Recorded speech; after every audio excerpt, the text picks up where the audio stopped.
बड़ोदरा बना crime city. Vadodara में एक और 28 साल के युवक की बेरहमी से हत्या। कलाली इलाके में एक इवेंट में गए गिरीश भालिया की चाकू घोंपकर हत्या। आरोपियों ने पुरानी रंजिश के चलते गिरीश की हत्या की। पत्नी के सामने हत्या, अफरा तफरी। परिवार ने करण और दर्शन मारवाड़ी पर हत्या का आरोप लगाया।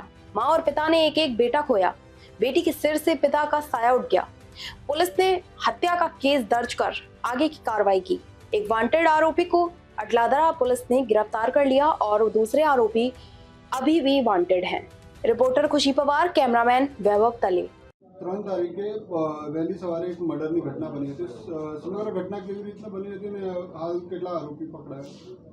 3/6/2026ના રોજ મોડી રાત્રે એટલે કે લગભગ 2:30 વાગ્યાની આજુબાજુ છે આ ઘટના બનેલી હતી, જેમાં પૂજા જે ગિરીશભાઈના વાઇફ છે એમને ફરિયાદી છે. એમની ફરિયાદમાં જણાવ્યા અનુસાર કે દર્શન કિશન મારવાડી અને કરણ કિશન મારવાડી છે કે ત્યાં માતાજીનો માંડવો હતો ત્યાં આવેલા હતા અને આ પૂજા અને ગિરીશભાઈ પણ ત્યાં માતાજીનો માંડવો છે ત્યાં ગયેલા હતા અને દર્શન અને કરણ છે એ ત્યાં આવી અને ગિરીશભાઈને ચાકુનો એક ગંભીર ઘા મારેલ હતો સાથળ પાસે અને ગિરીશભાઈ છે એમનું ત્યાં જ મરણ ગયેલ હતું.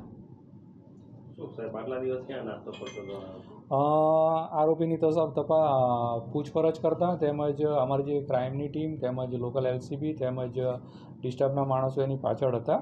તો આરોપીના જણાવ્યા મુજબ કે એનું જે ટ્રેસિંગ થતું હતું કે પહેલાં શરૂઆતમાં એ પાદરા ભાગી ગયો, પાદરાથી પાછો ખોડિયારનગર ગયો, ખોડિયારનગરથી વાપી ગયો અને વાપીથી મુંબઈ ગયો હતો.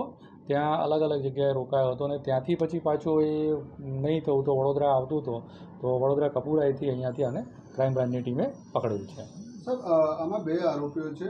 એક આરોપી હાલ પણ વોન્ટેડ છે, પણ જે આ આરોપી છે આને કોઈ ગુનાહિત ઇતિહાસ છે?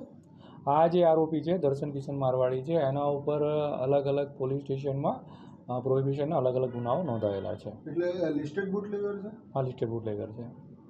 જે દિવસ આને આ મર્ડર કર્યું એ દિવસે નશાની હાલતમાં હતો? ના, એવા કોઈ પણ પુરાવા જે છે અમને મળેલ નથી ને આજુબાજુવાળાએ બી કોઈ બી જણાવ્યું કે નશામાં છે એવું. બીજો આરોપી પકડાયો નથી? બીજો આરોપી છે આના જણાવ્યા મુજબ જે તે વખતે છે સુરત ઉતરી ગયો છે અને મારો રોલ નથી, હું પોલીસમાં હાજર થઈશ કે પોલીસમાં જઈશ એ રીતે કરીને ત્યાંથી ગયો છે. એને અમારી ડિસ્ટર્બની ટીમ, એલસીબીની ટીમ અને ક્રાઇમ બ્રાન્ચની ટીમ છે એની પાછળ લાગેલી છે અને જલ્દીમાં જલ્દી આ જે બીજો આરોપી છે એને પકડી અને આગળની કાનૂની કાર્યવાહી કરવામાં આવશે. સર, હત્યા કરવાનું કારણ શું? હત્યા કરવાનું કારણ એવું છે કે 29/4ના આ લોકો આમના કોઈક દહેગામમાં સગા સંબંધીને ત્યાં લગ્નમાં ગયેલા હતા અને ત્યાં લગ્નમાં જતાં આ પૂજાબેન છે અને આ દર્શન છે એની વચ્ચે કોઈક બન્યું છે કે કંઈક છેડતી કરી હતી પૂજાની. દર્શને આ પૂજાની છેડતી કરી હતી અને તે વખતે ત્યાં પણ ખાસી બોલાચાલી થઈ હતી અને એ પછી અહીંયા આવીને આ લોકોનો સમાજ છે, સમાજમાં આ દર્શનને આ લોકોએ માફી મંગાવડાવી હતી અને એમાં એનું અપમાન થયેલું હોય એવું લાગતું હોય એની અદાવત રાખી અને એણે જે તે દિવસે આ ગિરીશ છે એની હત્યા નિપજાવી છે. આ લોકો જે ચાકુ મળી આવેલ છે અને ત્યાં ગયા હતા કેમ કે આ ગિરીશ અને પૂજા છે ત્યાં લગભગ 12:30 પછી ગયા હતા અને આ લોકો પછી ત્યાં પહોંચ્યા હતા 2 જણા. તો આગળની તપાસમાં ખ્યાલ આવી શકે કદાચ આ પ્રી પ્લાન પણ હોઈ શકે. આ જે હત્યા છે એ આખી કઈ રીતે કરવામાં આવી સર? આખી જે હત્યા છે એનો ઘટનાક્રમ કઈ રીતે અંજામ હત્યાનો ઘટનાક્રમ આ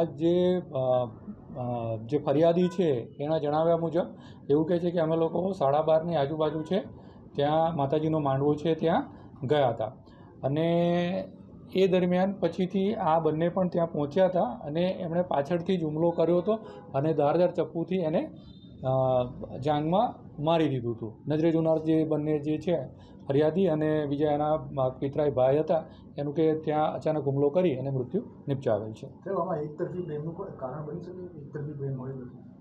નહીં, એકતરફી પ્રેમનું એવું તેવું નહીં, પણ આ છેડતીનો બનાવ છે અમારી ધ્યાનમાં આવેલો છે. હવે પ્રથમ તો આના લાવ્યા પછી એના વિવિધ મુદ્દાઓ પર રિમાન્ડ માંગણી કરવામાં આવેલી હતી કે બીજો આરોપી પકડાયેલ નથી અને આ જે છે એની બીજા જ કોઈ મદદગારીમાં હતા કે એને મુંબઈમાં ગયો હતો તો મુંબઈમાં ક્યાં રોકાયો હતો, સુરત ગયો સુરત ક્યાં રોકાયો હતો, પાદરા ગયો, એ વિવિધ મુદ્દાઓને ટાંકી અને પછી એનું જે ગાડી છે એ ગાડી કબજે લેવાની હતી ટાંકી એ રિમાન્ડ માંગવામાં આવ્યા હતા, પરંતુ નામદાર કોર્ટ દ્વારા એને ફક્ત 1 દિવસના રિમાન્ડ આપવામાં આવ્યા હતા. હવે આગળની તપાસ છે કે જે બીજો આરોપી છે એનો સહ આરોપી છે એને જલ્દીથી જલ્દી પકડીને આગળની કાર્યવાહી કરવામાં આવે.